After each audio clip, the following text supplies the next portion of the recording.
اللہ نے کہا کہ کیا تم نے غور کیا ہے اس بات پر کہ جو رزق اللہ نے تم کو دیا ہے، رزق سے مراد ہم فوراً جب رزق کا لفظ آتا ہے تو ہمارے ذہن میں یہ کھانے پینے کی چیزیں آ جاتی ہیں کہ رزق یہ ہے۔ حالانکہ عربی زبان میں رزق کا ہرگز یہ مطلب نہیں ہے۔ عربی زبان میں اللہ کی دی ہوئی ہر عطا کو رزق کہا جاتا ہے۔ مثلا یہ ہاتھ بھی رزق ہے، یہ آنکھ بھی رزق ہے، یہ زبان بھی رزق ہے، یہ علم بھی رزق ہے، یہ عقل بھی رزق ہے،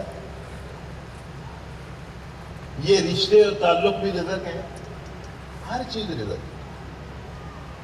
اب اللہ فرماتا یہ ہے کہ جس اللہ نے تمہیں رزق دیا ہے، اس نے جو رزق دیا ہے اس رزق کے حلال اور حرام کا حکم بھی اس نے دیا۔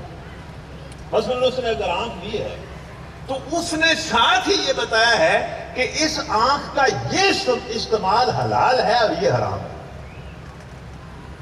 اس نے سماعت دی ہے، کان دیے ہیں، تو اس نے یہ بتایا ہے کہ یہ سننا میرے نزدیک حرام ہے اور یہ سننا حلال ہے۔ اس نے زبان دی ہے تو اس نے ساتھ ہی یہ بتایا ہے کہ زبان کا یہ استعمال حلال ہے اور یہ حرام ہے۔ اس نے ہاتھ دیا ہے تو اس نے بتایا ہے کہ ہاتھ کا یہ استعمال حلال ہے اور یہ حرام ہے۔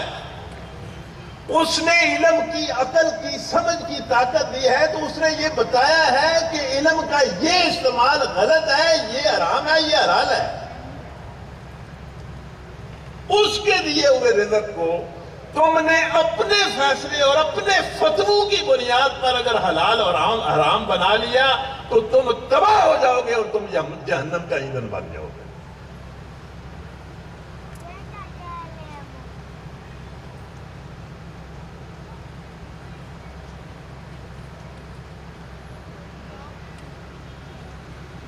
بس یہیں سے اپنی بات شروع کر دیتے ہیں۔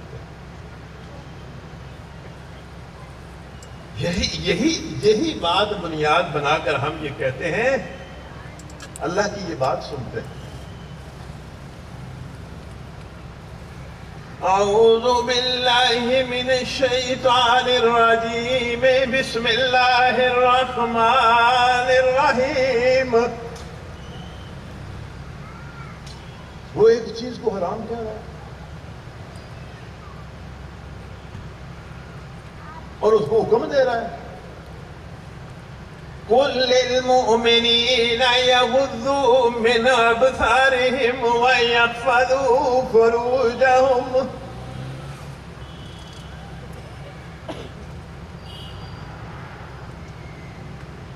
مومن مردوں کو بتا دیجیے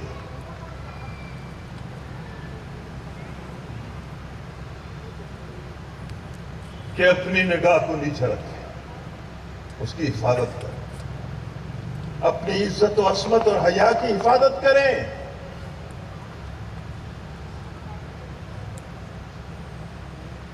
نگاہ کے حرام استعمال کا اعلان کر رہا ہے اور بے حیائی اور برنگی اور بے پردگی سے منع کر رہا ہے۔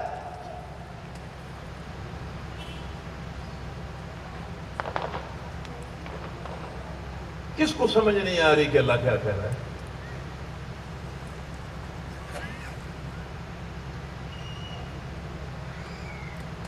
یہ اپنی نگاہ کو بچا کے رکھے، اپنی نگاہ کا وہ استعمال نہ کرے جسے اللہ نے منع کیا ہے، اپنی نگاہ کا وہ استعمال نہ کرے جس کا حکم تمہیں شیطان دے رہا ہے۔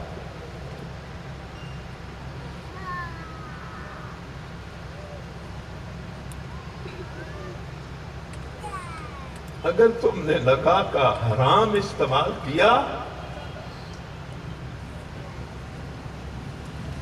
تو مردوں تم بھی اور عورتوں تم بھی اپنی وہ متاع برباد کر بیٹھو گے جو مسلمان نہیں، انسان کی بھی بہت بڑی متاع ہے۔ اپنی عزت اور عصمت اور غیرت کا جنازہ لگا دو اور اتنے غلیظ اور گندے ہو جاؤ گے کہ کوئی جانور بھی تم سے گندا نہیں ہوگا.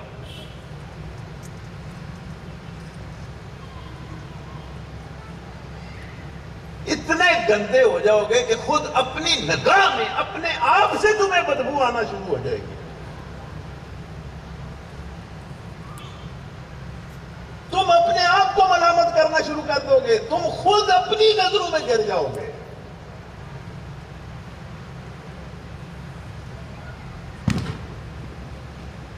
اور پھر دیکھیں، میں نے بات کی ہے نا ایک، جس کو پتہ نہیں آپ نے دھیان سے سنا ہے یا بے دھیانی سے سنا ہے، کہ میں یہ حکم جو تمہیں دے رہا ہوں نگاہ کے غلط استعمال سے تمہیں روک رہا ہوں.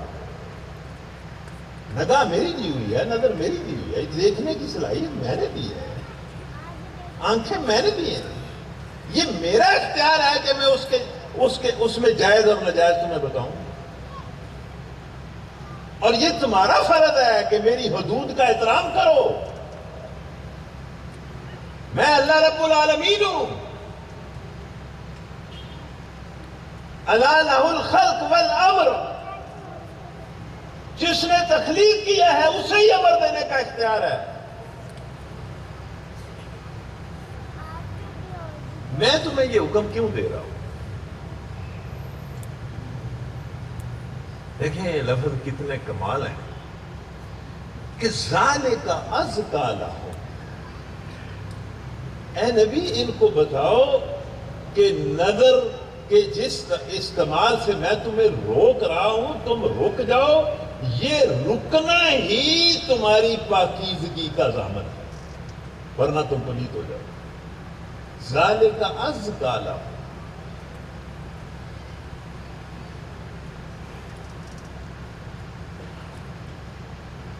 پلید ہو جاؤ گے.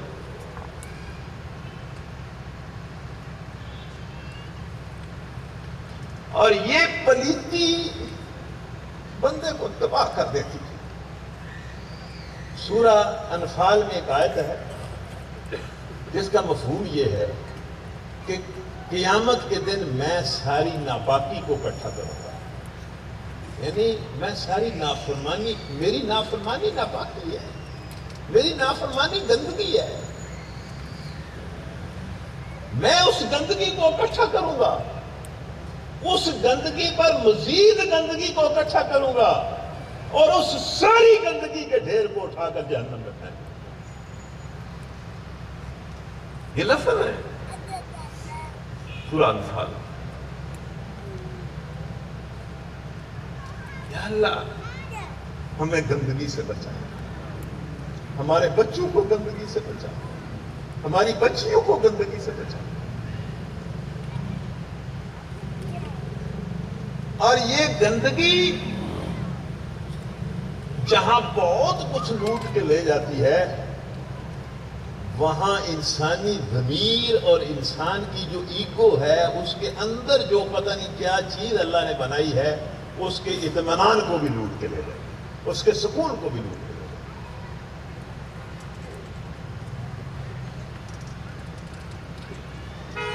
ذالک ازکی لہم. اور دیکھو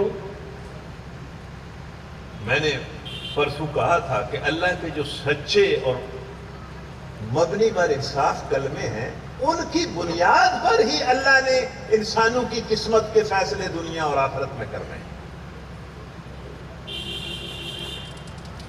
اللہ حکم دے رہا ہے اور ساتھ یہ کہہ رہا ہے کہ ان اللہ خبیر بما یصنعون. لوگ جو کچھ کرتے ہیں، جو کریں گے، اس سے میں پوری طرح باخبر ہوں.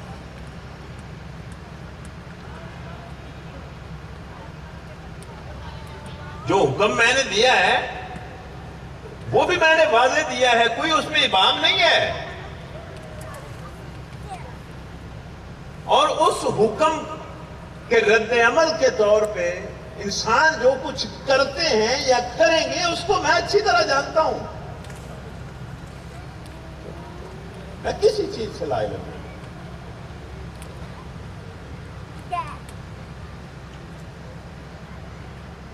اللہ عمل تو دور کی بات ہے، قرآن مجید میں یہ لفظ کئی مرتبہ آئے ہیں کہ انہو علیم بذات الصدور. بھائی عمل تو دور کی بات ہے، وہ تو تمہارے سینوں کے اندر اٹھنے والے جو راز ہیں ان کو بھی جانتا ہے. اور پھر میں سورہ انفال کی ایک آیت پڑھتا ہوں، آپ حیران ہوں گے کہ اللہ کا علم کیسا علم ہے. سورہ انفال میں ایک آیت ہے، ان اللہ یحول بین المرء وقلبہ. بڑی عجب آیت ہے، بڑے عجب الفاظ ہیں. آپ کو ظاہر ہے آپ میں سے اکثر قرآن پڑھتے ہیں، اکثر حافظ بیٹھے ہوئے ہیں. ان اللہ یحول بین المرء وقلبہ، کہ یقیناً اللہ تعالیٰ آدمی اور اس کے دل کے درمیان ہے. اس کا کیا مطلب کہ اللہ تعالیٰ آدمی اور اس کے دل کے درمیان ہے؟ آپ نے کبھی سوچا؟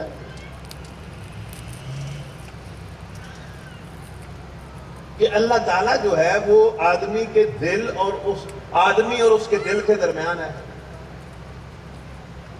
ہم پڑھتے نہیں ہیں، ہم غور نہیں کرتے. یہ تو تفسیروں میں لکھا ہوا ہے کہ اس کا مطلب یہ ہے بھئی اللہ آدمی اور اس کے دل کے درمیان ہے. اس کا مطلب یہ ہے کہ جتنا تم خود اپنے دل اور اپنی نیت اور اپنے ارادے سے واقف ہو، اس سے زیادہ تمہاری نیت اور تمہارے دل سے اللہ واقف ہے.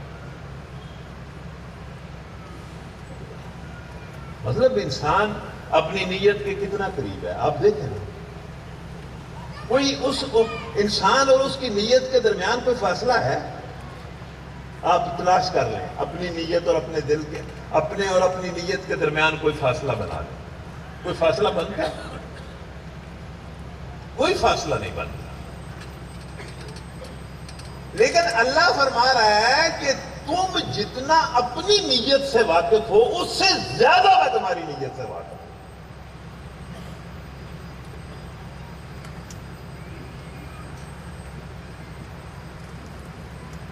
تم نے بہت زیادہ علیم اور خبیر ہستی کے سامنے پیش ہو کر حساب دینا. میں بڑی دیر تک یہ سمجھتا رہا کہ یہ ابو بکر صدیق کا قول ہے، لیکن پچھلے دنوں تاریخ میں مجھے بار بار میں نے اس کو پڑھا اور مجھے پتا چلا کہ یہ ابو بکر صدیق رضی اللہ تعالیٰ عنہ کا قول نہیں ہے، بلکہ یہ عمر بن خطاب رضی اللہ تعالیٰ عنہ کا قول ہے، جن کی مضبوطی، جن کی طاقت، جن کی بہادری، جن کی دلیری، جن کی جوان مردی ضرب المثل ہے.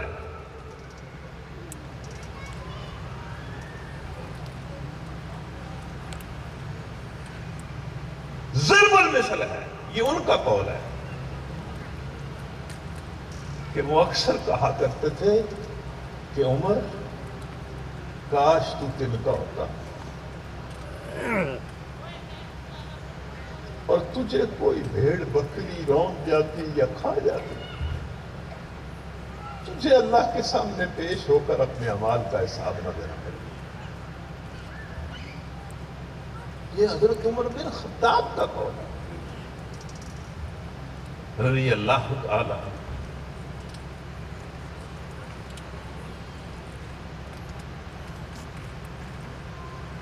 میں نے پچھلے دنوں یہ مطلب ریفرنس سے ہٹی ہوئی بات ہے، میں نے پچھلے دنوں ان کے بارے میں ایک واقعہ پڑھا. میں نے کہا کیسے لوگ تھے، کیسے عجیب لوگ تھے.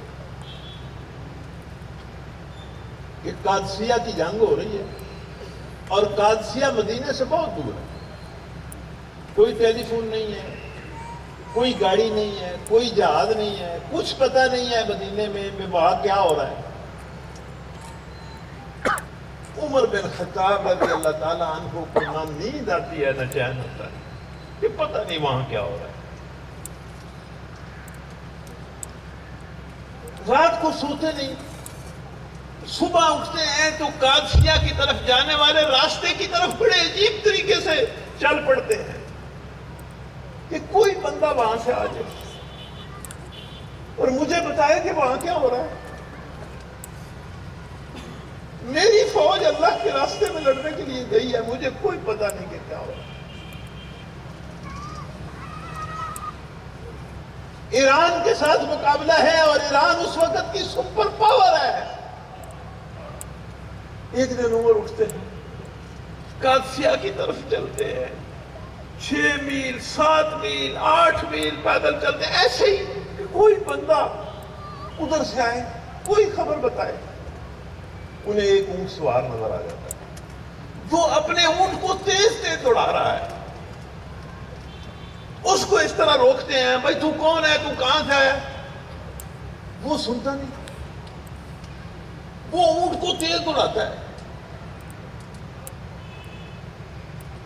حضرت عمر رضی اللہ تعالیٰ عنہ سے کہتے ہیں بھائی تو کون ہے، کہاں سے ہے؟ وہ کہتا ہے میں قادسیہ سے آیا ہوں، مسلمان جیت کے ہیں، پہلے دن یہ ہوا ہے، دوسرے دن یہ ہوا ہے، تیسرے دن یہ ہوا ہے، مسلمان جیت کے ہیں، ایران ہار گیا ہے. اونٹ دلاتا جاتا ہے. عمر اس کے ساتھ دوڑتے ہیں اور پوچھتے ہیں کیا ہوا، کیا ہوا، کس طرح ہوا. وہ باتیں بتاتا ہے، اسے یہ پتہ ہی نہیں کہ یہ عمر ہے، اس نے پہچانا ہی نہیں. وہ اونٹ اس لیے دوڑا رہا ہے کہ میں جا کر امیر المومنین کو خبر دوں کہ مسلمان فتح پا گئے. وہ اس لیے اونٹ دوڑاتا ہے کہ میں جلدی مدینے پہنچوں، امیر المومنین کو بتاؤں. اسے یہ پتہ ہی نہیں کہ یہ امیر المومنین تو اس کے اونٹ کے ساتھ دوڑ رہا ہے.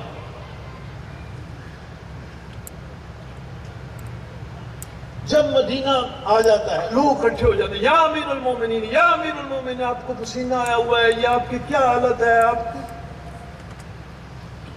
وہ پسینے سے چربور ہیں، اونٹ کے ساتھ دوڑتے رہے، 8 میل دوڑے ہیں. اس اونٹ سوار کو پتہ چلتا ہے وہ یہ تو عمر بن خطاب ہے رضی اللہ تعالیٰ.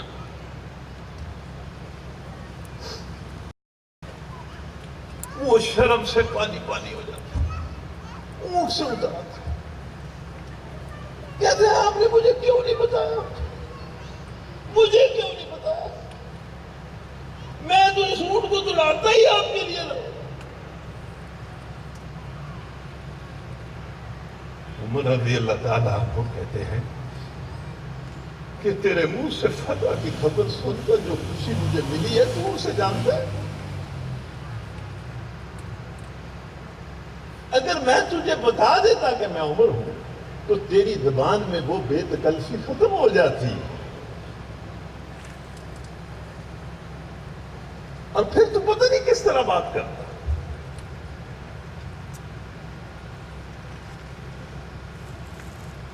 بہرحال یہ تو ایک ریفرنس سے ہٹی ہوئی بات ہے.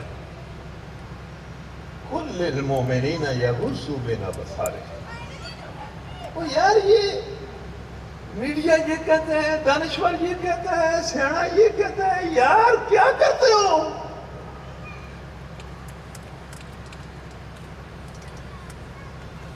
تم نے قرآن مجید کے حکموں کو ان لوگوں کی عقلوں پر تولنا شروع کر دیا.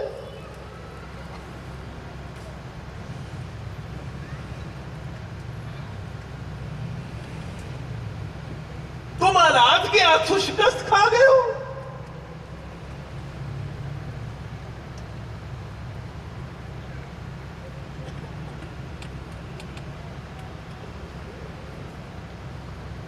یہی حکم اللہ نے عورتوں کو دیا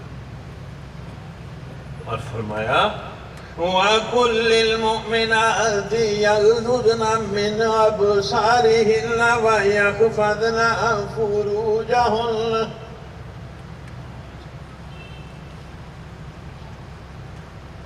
عورت کا حیا، عورت کی پاکی، عورت کی پاک دامنی، عورت کی عزت، عورت کی عصمت اللہ کو زیادہ نہیں ہے. اس نے اپنے حکم کو اور بڑھایا ہے.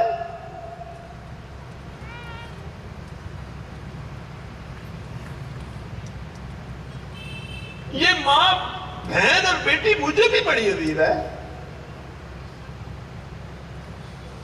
میں بھی اسی کی عزت اور عصمت کا دائی ہوں. لیکن اللہ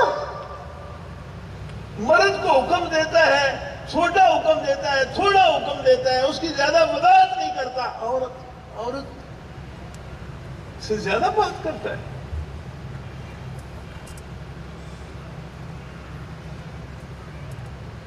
یہ ماں بہن اور بیٹی اور اس کی عزت اور عصمت اس کے نگاہ میں زیادہ ہے.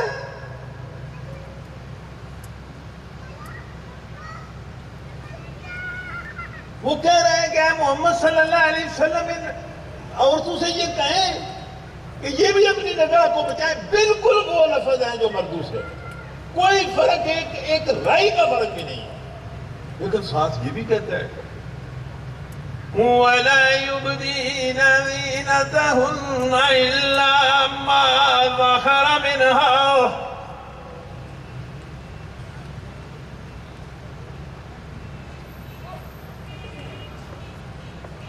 اسلام کی بیٹیوں،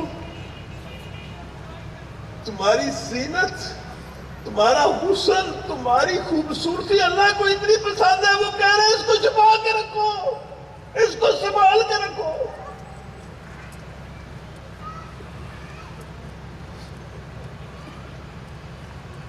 اس کو نیلام نہ ہونے دو، اس کو منڈی کی جنس نہ بناؤ.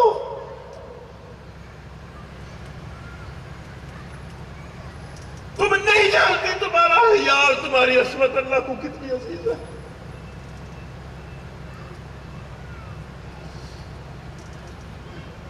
کس چیز کو پردے میں رکھا جاتا ہے، کس چیز کو چھپا کے رکھا جاتا ہے، کس چیز کو سنبھال کے رکھا جاتا ہے. جس کو انسان زیادہ قیمتی اور عزیز ہے.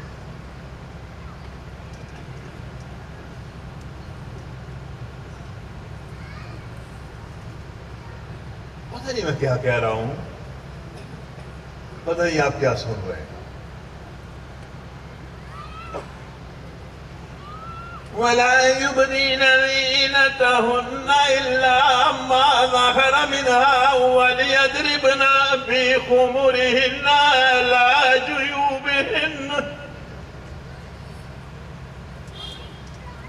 وَلَا يُبْدِينَ زِينَتَهُنَّ إِلَّا لِبُولَتِهِنَّ أَوْ آبَائِهِنَّ أَوْ آبَاءِ بُولَتِهِنَّ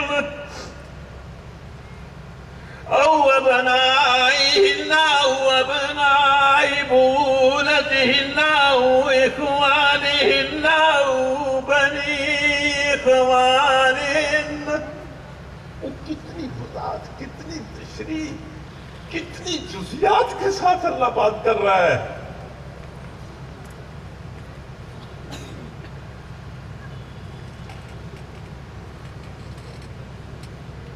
او اخوانهن او بنی اخوانهن او بنی اخواتهن او نسائهن او نسائهن.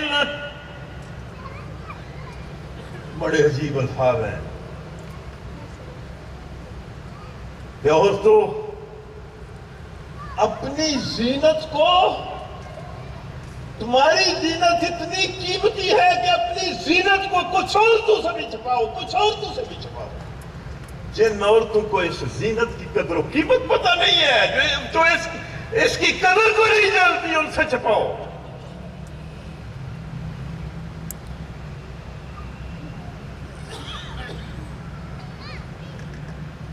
یہ کیسی آیت ہے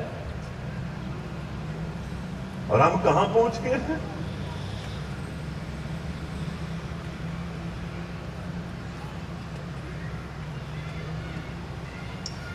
ہماری اس عصمت کے ساتھ کیا ہو رہا ہے؟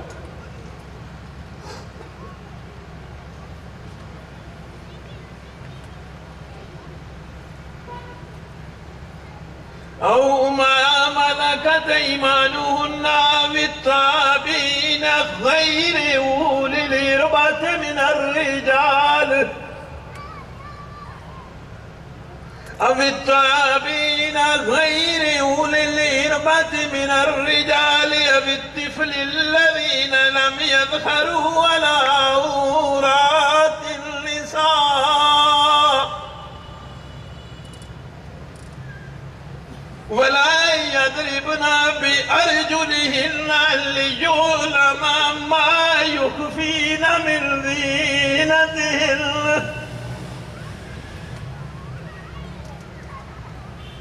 اللہ زینت کو چھپانے کی بات کرتا ہے. کچھ لوگ بحث کرتے ہیں کر لیں، ان کا اختیار ہے، ان کو اجازت ہے، وہ اپنے منہ سے جو کہنا چاہتے ہیں کہہ لیں، اپنے قلم سے جو لکھنا چاہتے ہیں لکھ لیں۔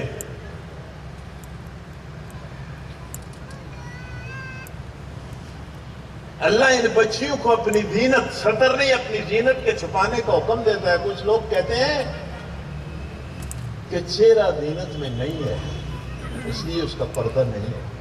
میں کس طرح فتویٰ دوں کہ چہرہ زینت میں ہے اور اس کا پردہ ضروری ہے؟ میں کیوں یہ ذمہ داری لوں؟ یہ تو انسانی ضمیر فیصلہ کرے گا کہ کیا عورت کا چہرہ زینت ہے یا نہیں ہے۔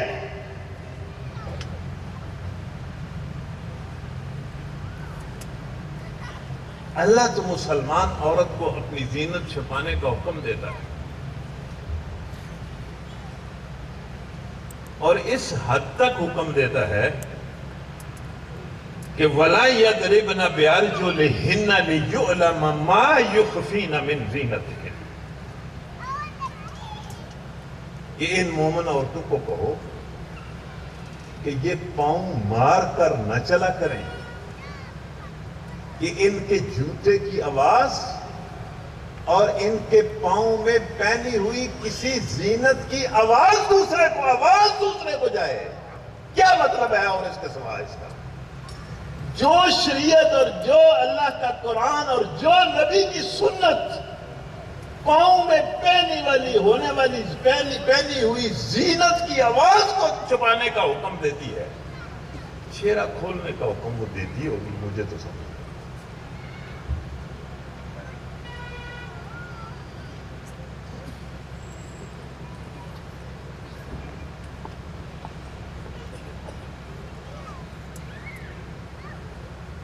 وَتُوبُوا إِلَى اللَّهِ،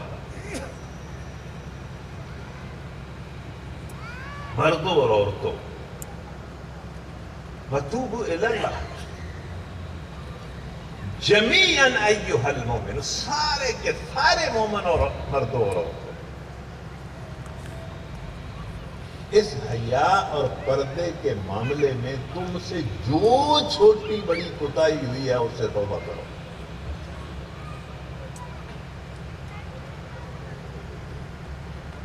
پلٹاؤ،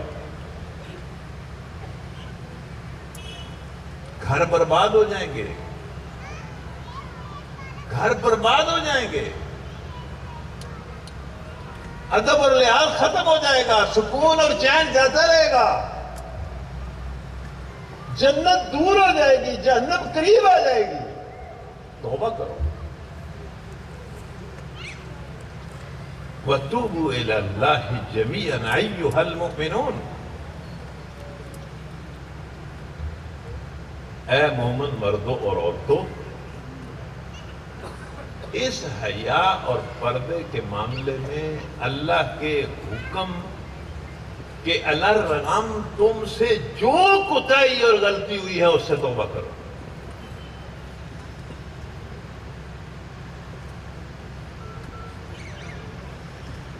اور اس غلطی سے پاک ہو جائے،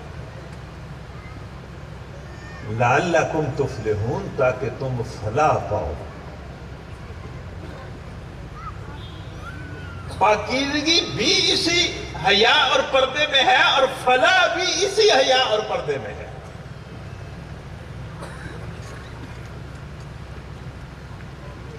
حیا اور پردے کے بغیر نہ پاکیزگی ہے اور نہ کوئی فلاح ہے، نہ دنیا کی فلاح ہے نہ آخرت کی فلاح ہے۔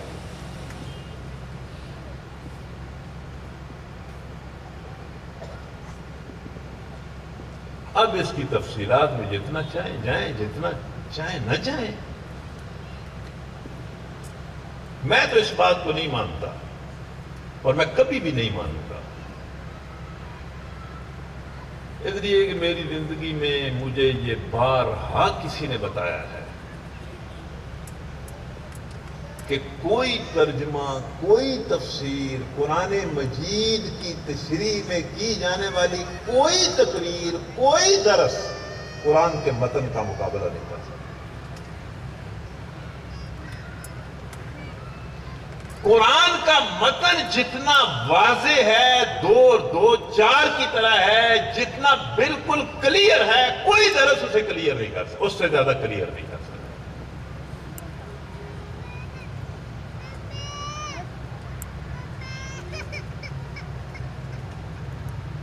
اللہ کی باتیں واضح کہ اللہ نے مردوں اور عورتوں کو کہتے ہیں پردے کا حکم، پردے کا حکم، پردے کا حکم تو عورتوں کے لیے ہے، عورتیں آئیں، عورتیں جانیں، بچیاں جانیں، یہ اس پروگرام میں زیادہ آئیں، یہ تو ان کا موضوع ہے۔ یہ ہم سے کل غلطی ہوئی کہ ہم نے کل نہیں بتایا کہ آج ہم حیا اور پردے کی آیتیں پڑھیں گے، یہ ہم سے غلطی ہوئی، اور ہم نے کل اس پر غور نہیں دیا کہ واقعی آپ بھی، بچیاں بھی، آپ اپنے بچے بھی، گھر والے بھی بڑی تعداد میں یہاں لے کے آئے،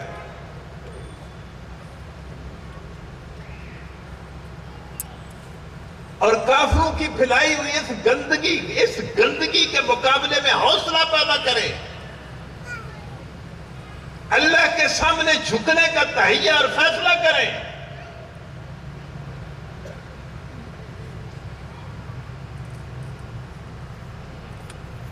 اسی لیے میں تو خود، حالانکہ ابھی 15 منٹ رہتے ہیں، میں تو خود اس مضمون کو ادھورا چھوڑ رہا ہوں کہ کل ہمارا آخری پروگرام ہے،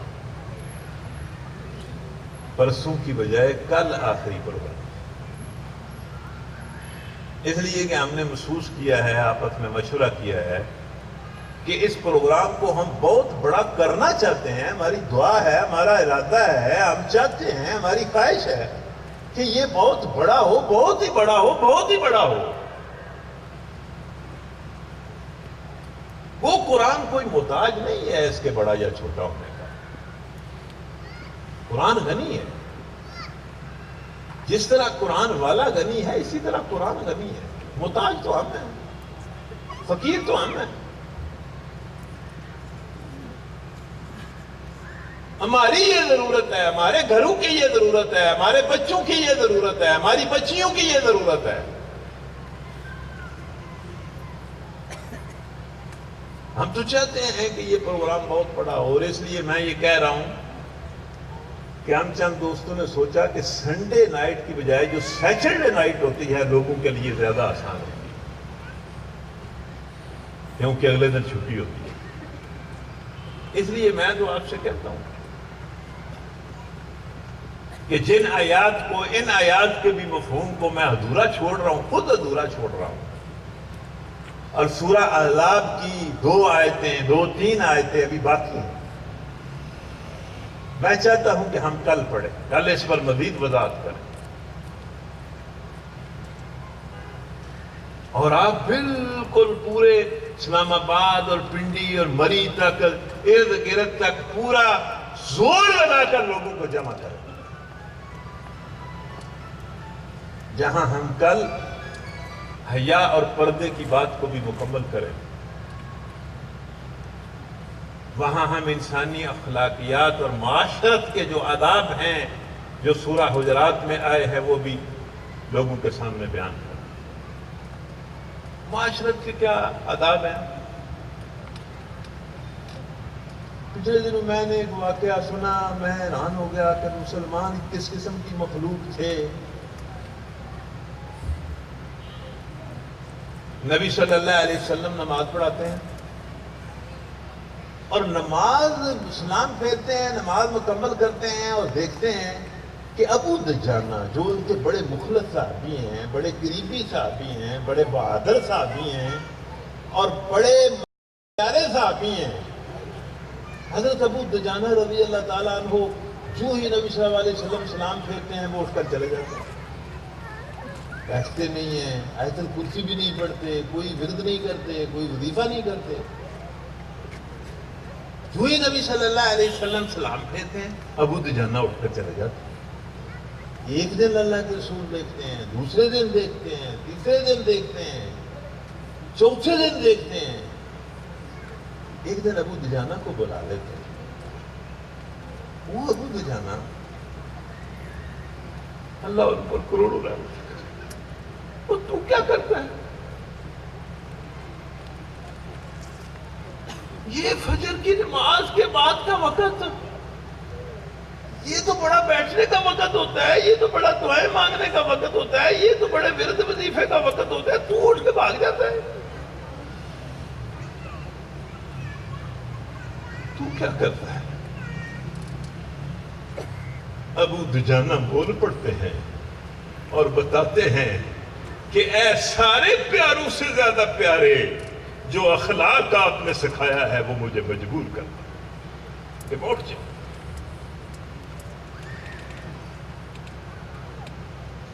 اللہ کے رسول کہتے ہیں کیا مطلب؟ یہ میں نے سکھایا ہے کہ تم جلدی جلدی اٹھ جایا کرو۔ ابو دجانہ کہتے ہیں اللہ کے رسول، جس گھر میں میں رہتا ہوں میرے پڑوس میں ایک یہودی رہتا ہے، بالکل اس کی اور میری دیوار ملتی ہے، اس کے گھر میں کھجور کا ایک درخت ہے، اس کی کچھ ٹہنیاں میرے گھر میں جھکی ہوئی ہیں، آج کل کھجور پکی ہوئی ہے، اس کے کھجور کے درخت سے کچھ کھجوریں روزانہ رات کو میرے گھر میں گر پڑتی ہیں، میں جلدی جلدی اس لیے اٹھ جاتا ہوں کہ کہیں میری غیر موجودگی میں میرا کوئی بچہ اٹھ کر کوئی کھجور نہ کھا جائے۔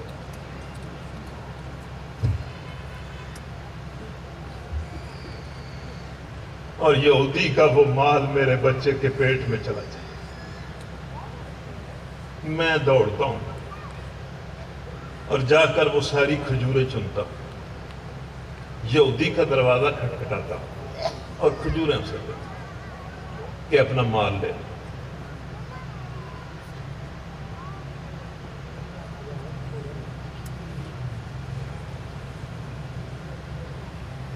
کل ہمیں شاید کو بھی پڑھیں گے جو آج ہم نے کچھ پڑھی ہے کچھ نہیں پڑھی۔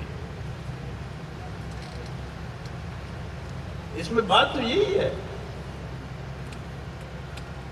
واللہ بڑی وضاحت کے ساتھ یہ بات ہے کہ مسلمان بچیوں اپنی زینت کو چھپاؤ۔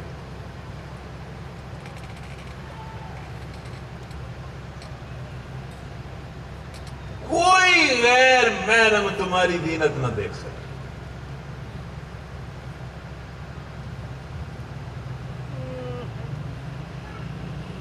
اسی لیے شاید فاطمہ الزہرا نے کہا تھا کہ لوگوں میری وصیت لکھ لو، یاد رکھ لو کہ جب میں مر جاؤں تو میرا جنازہ رات کے اندھیرے میں اٹھانا، کسی غیر محرم کی نظر میری چارپائی پر نہ پڑے۔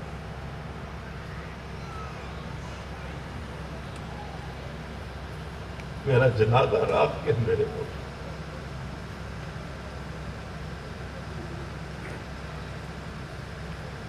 بڑی تفصیل اور ڈیٹیل کے ساتھ اس آیت میں اللہ نے بتایا ہے کہ بس یہ وہ لوگ ہیں جن کے سامنے تمہاری زینت اگر ظاہر ہو جائے، سطر نہیں، سطر نہیں، سطر نہیں، سطر کو اپنے باپ سے بھی چھپاؤ، بھائی سے بھی چھپاؤ، چچا سے بھی چھپاؤ، ماموں سے بھی چھپاؤ، بیٹے سے بھی چھپاؤ،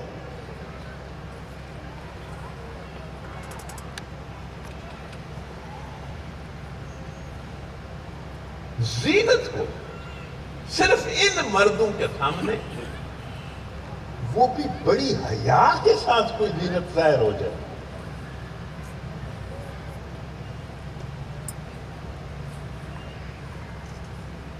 تو اس کو ہم کل پڑھیں گے۔ میں نے بالکل جان بوجھ کر اس کو چھوڑ دیا، اور کل ہم انشاءاللہ سورہ الحجرات کی آیتیں بھی پڑھیں گے۔ کل ہمارا آخری دن، اور کل خصوصی دعا بھی کریں گے۔ بڑے لوگ کہتے ہیں میرے لیے یہ دعا کریں، میرے لیے یہ دعا کریں، میرے لیے یہ دعا کریں۔ ہم سب کے لیے دعا کریں گے، لیکن میں آپ کو ایک بالکل، یہ میرے مشاہدے اور تجربے ہیں کہ اس مجلس میں دعائیں قبول ہوتی ہیں۔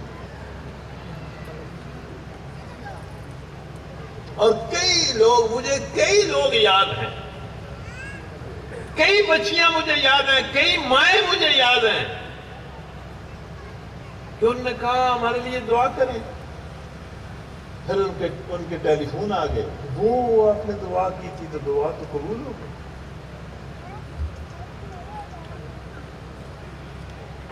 دعا تو قبول ہو گئی.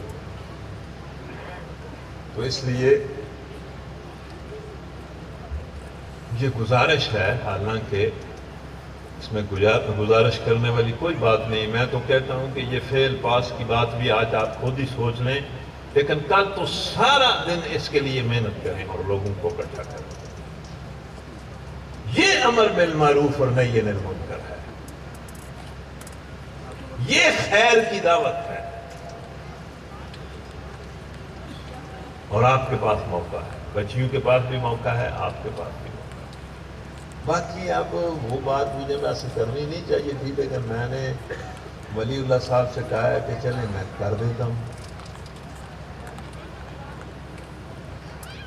کہ ولی اللہ صاحب کہہ رہے تھے کہ لوگوں کو کہیں کہ اس پروگرام کے اخراجات کے لیے پیسے دیں. دیں پیسوں کی حیثیت کیا ہے؟ میں تو آپ سب سے کہتا ہوں کہ سب لوگ دیں، کوئی ایک بھی اس اجر سے محروم نہ رہے. تو زیادہ دیں، اتنے دے سکتے ہیں دیں. اللہ تعالی ہمیں معاف کرے، ہم پر رحم کرے. کل ہم اسی سبب کو دوبارہ بھی پڑھیں گے اور سورہ الحجرات کی آیتیں بھی پڑھیں گے. الحمدللہ رب العالمین والصلاة والسلام علی رسولہ الکریم وعلی آلہ وصحبہ اجمعین. یا اللہ ہم سب کو معاف کر دے، یا اللہ ہم سب پر رحم کر دے، یا اللہ ہم سب پر اپنا فضل فرما دے. یا اللہ یہ تھوڑی سی زندگی جس کو موت کی حقیقت نے گھیر رکھا ہے، یا اللہ اس تھوڑی سی زندگی کو اپنی خالص بندگی میں بسر کرنے کی توفیق دے دے. بلکہ میں کہتا ہوں یا اللہ ہم سب کی زندگیوں کو سجدہ بنا دے، سجدہ بنا دے. ہم جو کام کریں بالکل سجدے کی طرح کریں. یا اللہ ایمان نصیب کر دے، ایمان کے مطابق اپنے احکام کے مطابق نیک اعمال کی توفیق بخش دے. دعائیں قبول کر لے اور دعاؤں سے بڑھ کر اپنا فضل بخش دے. یا اللہ یہ جتنے لوگ ہیں، بہنیں ہیں، بیٹیاں ہیں، بچیاں ہیں، بزرگ ہیں، یا اللہ مجھ سمیت جس کے دل اور جس کی زبان میں جو جائز دعا ہے اس کی دعا کو قبول کر. یا اللہ اس کی دعا کو قبول کر. یا اللہ اس ملک اور قوم پر رحم کر دے. یا اللہ بہت دور لگتا ہے، بہت دور لگتا ہے، بہت ہی دور لگتا ہے کہ اس ملک میں تیرے دین کا نظام قائم ہوگا اور پھر اس نظام کی خوشبو سرحدوں کو توڑ دے گی اور یہ پورا بر صغیر پاک و ہند تیرے نور سے منور ہو جائے گا. یا اللہ تو اپنے اختیار کن سے ایسا کر دے اور ایسا کرنے میں ہمیں اپنا حصہ ڈالنے کی توفیق بخش. یا اللہ ایک بار پھر پوری دنیا میں اپنے دین کو قائم کر دے. یا ارحم الراحمین، یا ارحم الراحمین. ہم دست با دعا ہیں. یا اللہ یہ بات سچی ہے کہ جبر کے اس ماحول میں تیرے سامنے ہاتھ ہی اٹھا سکتے ہیں کہ ہمارے کشمیری بھائیوں اور بہنوں پر رحم کر دے، کوئی راستہ نکال.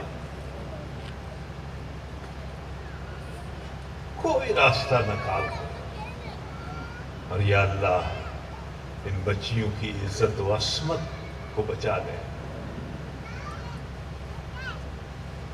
یا ارحم الراحمین، یا ارحم الراحمین، یا ارحم الراحمین، اپنے لیے خاص کر دے، اپنے لیے پاک کر دے، اپنے لیے یکسو کر دے۔ یا ارحم الراحمین، دنیا اور آخرت کی سیئات سے بچا لے، اور دنیا اور آخرت کی حسنات، خیرات اور برکات عطا کر دے۔ آمین۔ اللہم صلی وسلم علی نبینا محمد وعلی آلہ وصحبہ اجمعین برحمتک یا